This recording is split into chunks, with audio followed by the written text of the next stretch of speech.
Kita ingin merevitalisasi nilai-nilai agama dan mengaktualisasikan dalam kehidupan bermasyarakat. Ketika kita berbicara tentang Sukosari yang religius, Sukosari yang beragama, ketika saya berkomunikasi dengan kawan-kawan di kabupaten, saya berkomunikasi dengan kawan-kawan di kecamatan, maka para tokoh di kabupaten maupun di kecamatan rata-rata melihat Sukosari itu adalah desa yang hijau. Artinya desa yang nilai-nilai agamanya kuat. Dilihat dari mana? Dilihat dari para tokoh yang luar biasa di Sukosari. Bapak Kiai Haji Fathul Aziz 3 kali sebagai PCNO Kabupaten Ponorogo, Mbah Yai Marwan Rektor di Insuri, ada Mbah Yai Maksum, ada Mbah Yai Muzaini. Orang-orang yang secara kapasitas itu sudah terlihat di luar desa kita. Nah, kita ingin menempatkan bagaimana para kiai, para santri itu di tempat yang terhormat. Caranya bagaimana?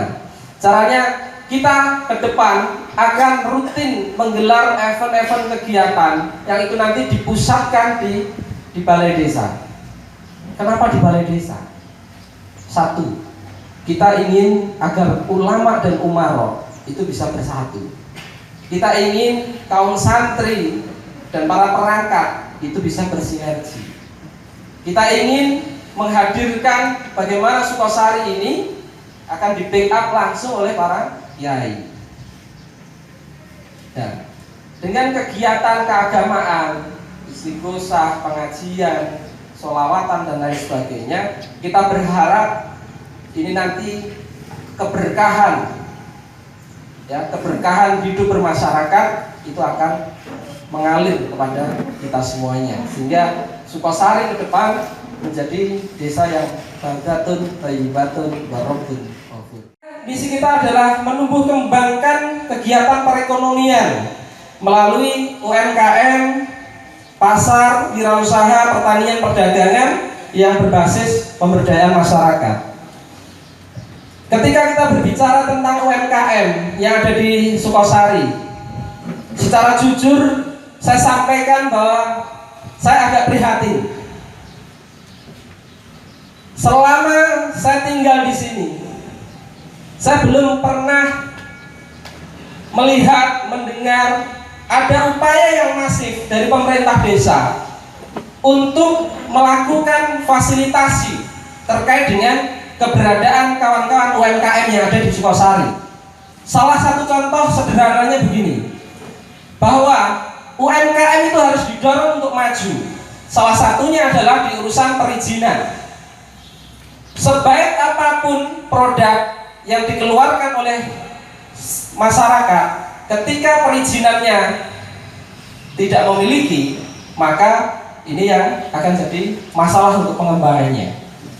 Sekian banyak saya berkeliling ke dusun-dusun, melihat para penjual tempe, melihat para pengrajin, melihat UMKM yang ada di Sukosari. Rata-rata yang saya tahu dan mereka keluhkan adalah persoalan fasilitasi dari pemerintah desa yang tidak pernah dilakukan. Saya beberapa tahun mendampingi kawan-kawan UMKM, beberapa tahun memfasilitasi mereka bagaimana mendorong UMKM ini bisa maju dan berkembang. Nah, ini yang akan kita wujudkan. Di misi saya yaitu mengembangkan kesenian dan kebudayaan menuju Sukosari sebagai desa wisata budaya. Apa yang disampaikan oleh Pak Slamet Daro ini terkait dengan bahwa di Sukosari ada kebudayaan, kesenian, ini saya sepakat. Bahwa adanya makam Mbah Imam Puro, adanya kesenian Kebon Dangu, adanya kesenian reok Singo Budoyo, adanya kesenian banteng-bantengan yang hari ini sudah muncul, adanya kesenian Kebo Bule yang hari ini sudah nampak, ini mestinya bisa dikelola menjadi sebuah aset yang luar biasa. Saya sudah mengusulkan di tahun kemarin itu terkait dengan kita ingin mendorong Sukosari menjadi sebuah ada festival budaya, di mana berangkatnya dari Masjid Mbah Imam Puro menuju ke balai desa. Nah, saya sudah berkomunikasi dengan kawan-kawan seniman di kabupaten, kawan-kawan seniman nasional. Saya sudah berkomunikasi dengan kawan-kawan di Pakasa, kawan-kawan Kakang Senduk, paguyuban Kakang Senduk, dan mereka alhamdulillah mensupport ide gagasan Sukosari menjadi desa wisata. Ini adalah Sukosari berbenah. Sukosari berbenah menuju Sukosari yang maju, sejahtera, berbudaya dan religius. Dari visi ini kami menggambarkannya sudah sangat jelas bahwa hari ini yang perlu kita lakukan adalah membenahi Sukosari. Membenahi dari apa? Membenahi dari hal-hal yang selama ini menjadi keluhan-keluhan dari warga masyarakat kita.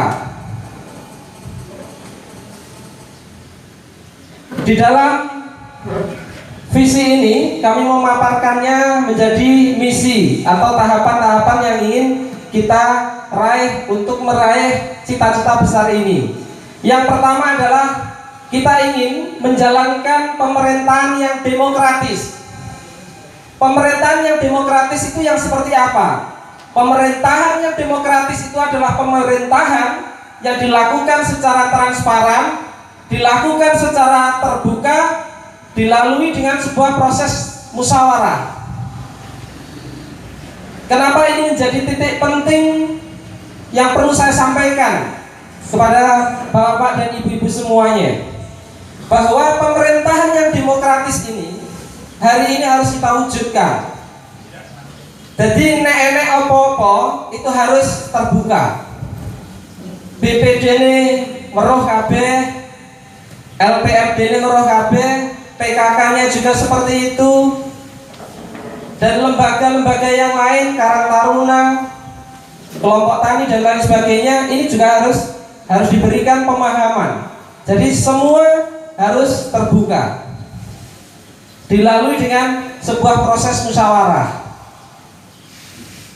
Musyawarah ini menjadi satu hal yang sangat penting di dalam sebuah pengambilan keputusan. Nah, saya sangat berharap bahwa di dalam pengambilan keputusan yang strategis ini seluruh stakeholder di tingkat desa ini harus tahu dan harus terlibat untuk pengambilan keputusan yang strategis. Nah, bagaimana caranya? Beberapa tahun yang lalu sebenarnya saya sudah mengusulkan kepada Bapak Kepala Desa dan para perangkat juga BPD, LPMD waktu itu, bagaimana ke depan di Sukosari ini ada satu yang namanya forum, ya, forum komunikasi antar tokoh, forum komunikasi antar lintas lembaga. Ini berfungsi untuk ketika nanti ada persoalan apapun di tingkat desa, ini maka bisa segera direspon oleh semua yang berkompeten. Kalau ada persoalan apa, semuanya tahu, yang itu nanti akhirnya bisa segera dicarikan solusinya. Yang kedua, misi saya adalah meningkatkan pelayanan dan tata kelola yang baik. Meningkatkan pelayanan dan tata kelola yang baik ini adalah bagaimana kita mewujudkan sebuah pelayanan di tingkat desa ini yang harus ramah. Jadi yang namanya pelayanan di desa syaratnya itu harus ramah, harus solutif. Nah, saya berharap bahwa ketika ada penduduk, warga masyarakat yang mengurus sesuatu di balai desa, ini harus disambut dengan sambutan yang hangat. Monggo, ada yang bisa dibantu, apa yang sekiranya bisa kita bantu, kagem panjenengan, bapak, ibu dan lain sebagainya, dengan wajah yang penuh senyum begitu. Nah, ini yang menjadi sesuatu yang mestinya ke depan harus didorong, bahwa seluruh perangkat desa itu harus sumeh, harus ramah. Karena apa? Karena perangkat itu adalah pelayan masyarakat. Jadi ya kudu gerapya. Yang kedua yang kita ingin tekankan di misi yang kedua ini adalah setiap persoalan administrasi kependudukan dan lain sebagainya ini harus solutif. Jadi jangan sampai ada ketika warga masyarakat yang mengurus sesuatu di balai desa itu pulang dengan kecewa karena tidak ada solusi yang diberikan oleh perangkatnya. Nah, kita berharap bahwa segala sesuatu itu tentu ada solusi yang bisa diberikan.